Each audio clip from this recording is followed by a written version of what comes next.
Assalamualaikum students, welcome to class 9th in biology subject. I am Sir Ali Taqi. Okay, today I am going to teach you from the fifth topic, which is contribution of Muslim scientists in the field of biology. Role of Muslim scientists in biology.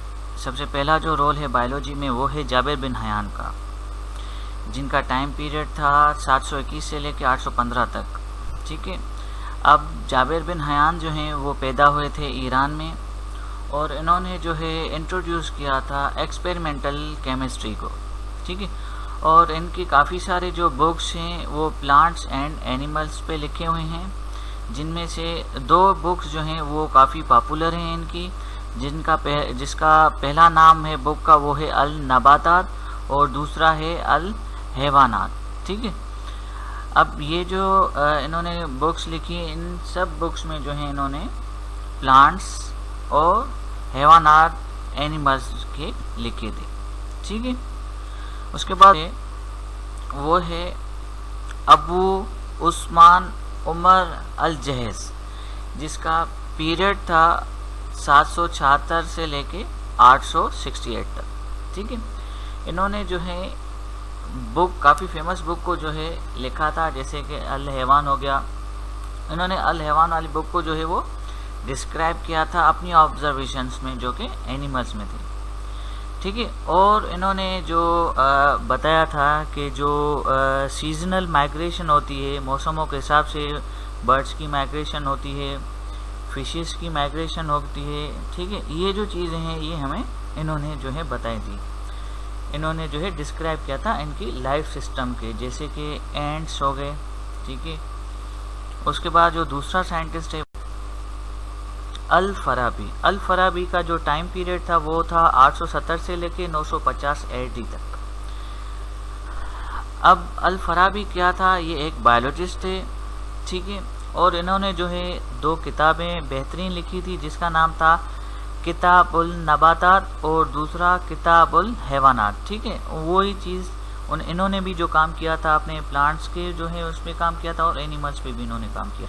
ठीक है, उसके बाद जो है इब्न अल हातिम।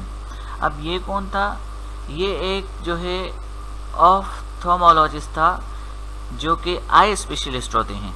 ठीक है, अब इनकी जो स्टडी होती थी वो सिर्फ आई पे हुई थी। इन्होंने देखा था कि आई में जो है काफ़ी सारी जो डिजीज़ हैं वो होती हैं, जिनकी वजह से इनकी आंखें कमज़ोर होती है देखने में। ठीक है, और इनकी जो बहुत ही फेमस बुक्स थी वो था, एक था किताबुल मनाज़िर और दूसरा था मिज़ानुल हिकमा। ठीक है, ये जो थी ये इनकी हिकमतें होती थी, उनके तहत जो है ये जड़ी बूटियाँ देते थे। उनमें से जो है जिनकी आइज़ वगैरह कमज़ोर होती थी तो वो सही हो जाते थे। तो ये सारी जो स्टडी जो थी ये हमें इब्न अल हातिम ने करके दिखाया। उसके बाद जो हमारे पास साइंटिस्ट है वो है इब्न अल बैदार।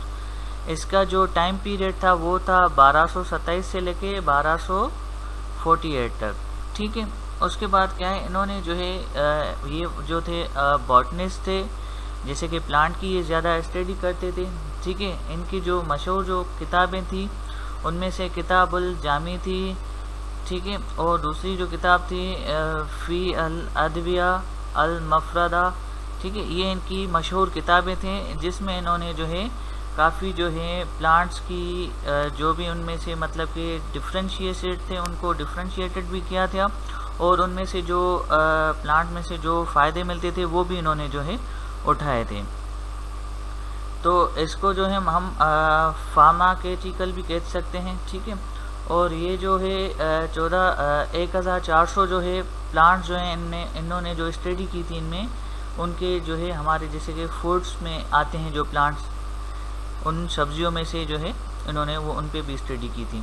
ठीक है, अब जो है इनकी जो 200 से काफ़ी जो है इनकी जो है प्लांट्स और इनके जो बुक्स हैं मेडिसिन के, उनका इन्होंने यूजेज बताया था कि कौन सी मेडिसिन किस लिए इस्तेमाल करें। ठीक है, और इनकी दौर में जो है काफ़ी जो है मतलब कि लोगों को फ़ायदा भी मिला था, और इनकी जो किताबें थी उनमें से 150 इनके ऑथर थे, वो काफ़ी सारे जो थे अरबिक थे। इन्होंने काफ़ी सारे जो हैं क्वेट्स भी, मतलब कि इन्होंने कुछ शायरी भी की थी, जो कि 20 अर्ली ग्रीक साइंटिस्ट थे, इनमें 20 साइंटिस्ट थे जिन्होंने ये भी की थी।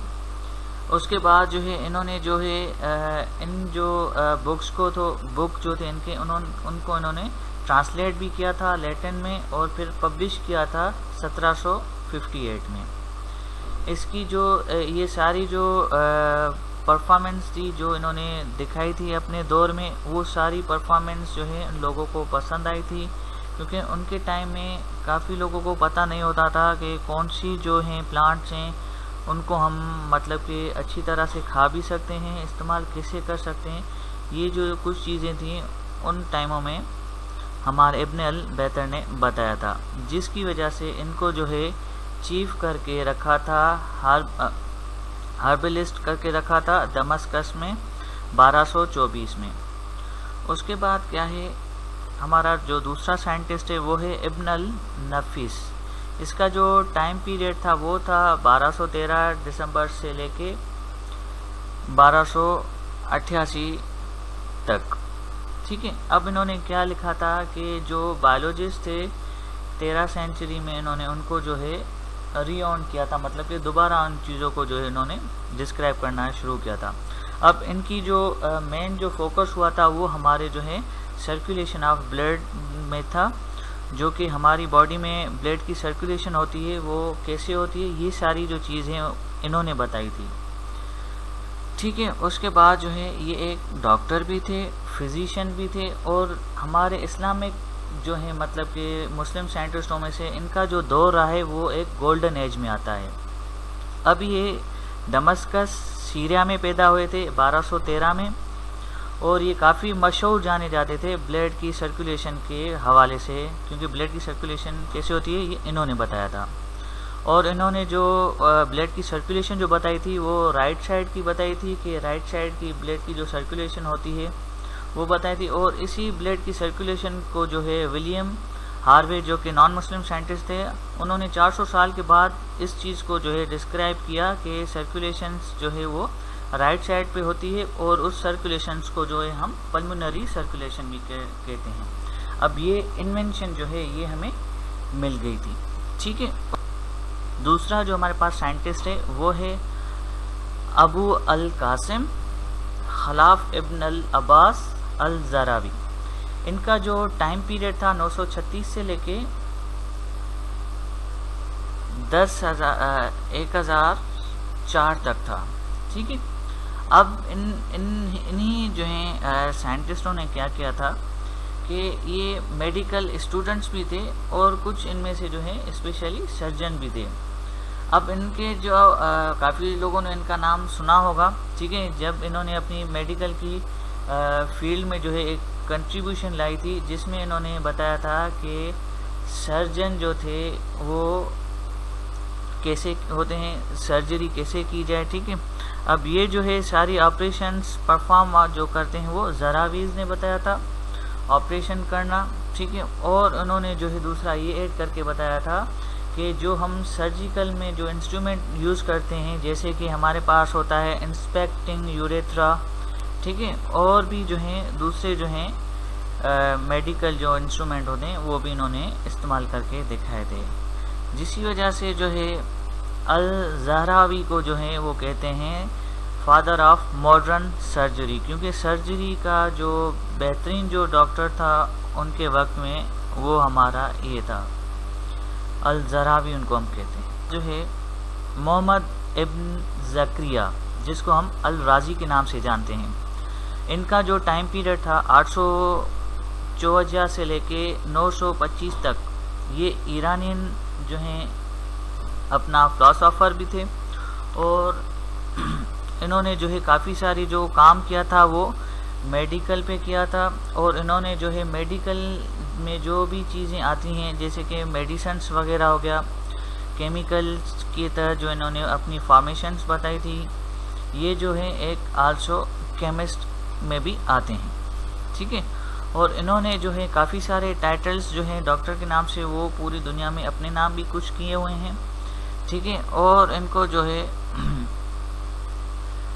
फादर ऑफ साइकोथेरेपी भी कहते हैं, ठीक है। और फादर ऑफ पेडियाट्रिक्स को भी इसको कहते हैं, ठीक है। और इसने जो है 200 बुक्स लिखी थी, जिनमें से काफ़ी जो है साइंस पे थी, और उसमें तकरीबन काफ़ी बल्कि पूरी हाफ जो थी वो कुछ साइंस पे थी और कुछ मेडिकल में भी थी। इनका जो काम था वो था पूरी सर्कुलम, मतलब कि पूरी वेस्टर्न साइड में जो है अपनी मेडिसिन्स को और अपनी बुक्स को फैलाना। इनकी जो मेडिकल की जो मशहूर जो बुक थी, जिनको वेस्टर्न यूनिवर्सिटीज़ वाले पढ़ते भी थे, उसका नाम था किताब अल मंसूरी।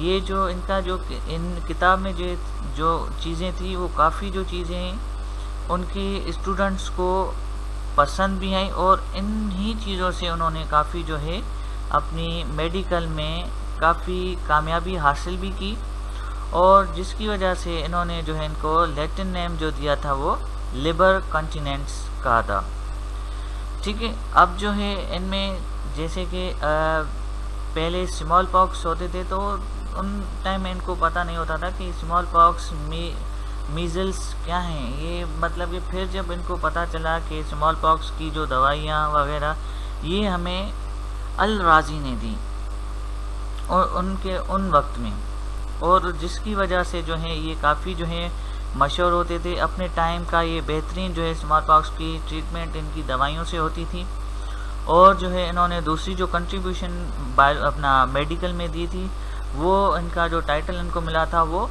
डॉक्टर मिला था, जिसके मतलब ये है ग्रेटेस्ट मुस्लिम साइंटिस्ट डॉक्टर अल राज़ी कहलाते हैं। और इन्होंने जो है जस्टिफाई किया था अपनी लाइफ में कि अगर कोई भी मतलब कि कोई भी ब्लाइंड हो जाता है या कोई भी मतलब कि कंफ्यूज हो जाता है, तो ये सारी चीज़ें जो हैं इंसान को अंदर से ख़त्म करती जाती हैं। तो ये एक अपने वक्त में एक अच्छे मतलब कि कामयाब अपना बायोलॉजिस्ट भी रहे हैं, और इनकी जो डेथ का जो सबब बना था वो इनको जो है टॉर्चर्ड हुआ था, जिसकी वजह से इनको जो है अपने कुछ वक्त में इनको तकलीफ़ आई थी, जिसकी वजह से ये जो है डेड हो गए थे। और इनकी जो डेथ हुई थी वो ईरान में हुई थी। बाकी ऊपर मैंने आपको सारा इनका जो अब जो है हमारे पास आखिरी जो साइंटिस्ट है वो है अबू अली सीना। अबू अली सीना को लैटिन वर्ड में जो है एविसीना कहते हैं, ठीक है। इनका जो टाइम पीरियड था वो 980 से लेके 1037 काफ़ी जो है मतलब कि इनका टाइम जो है अपनी फील्ड में रहा है।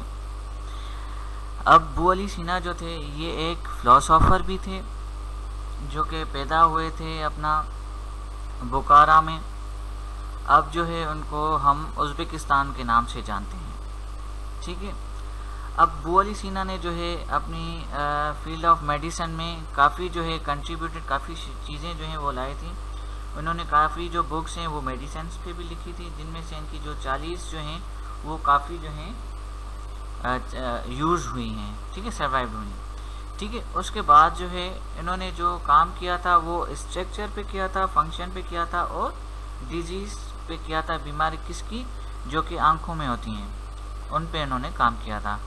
इन्होंने जो अपना डिजीज़ जो अपना बताई थी 130 जो बताई थी अपनी किताब में, जिसका नाम है अल कानून फिल तिब, ठीक है। अल कानून फिल तिब, तिब जो है वो हम उसको कहेंगे जैसे कि दवाई। इन्होंने जो है इन पे जो है वो बुक और उन्होंने जो है मेडिसिन वगैरह बताई थी। अब जो है इनको इन्हीं अपना जो है चीज़ों से जो है लोग जानते हैं। इनकी जो है काफ़ी जो बुक्स भी हैं वो भी लिखी हुई हैं। तो आई होप कि अबू अली सीना आपने समझ भी लिया होगा, और जो भी साइंटिस्ट हमने डिस्कस किए उन सबको आपने गौर से सुन भी लिया होगा, समझ भी लिया होगा। अब इन मुस्लिम साइंटिस्ट की जो है आप बच्चों को एक असाइनमेंट बनानी है, और वो असाइनमेंट बना के उनकी जो तस्वीरें हैं वो हमें फेसबुक स्कूल के पेज पे आपको अपलोड करके अपने नाम के साथ हमें देनी है।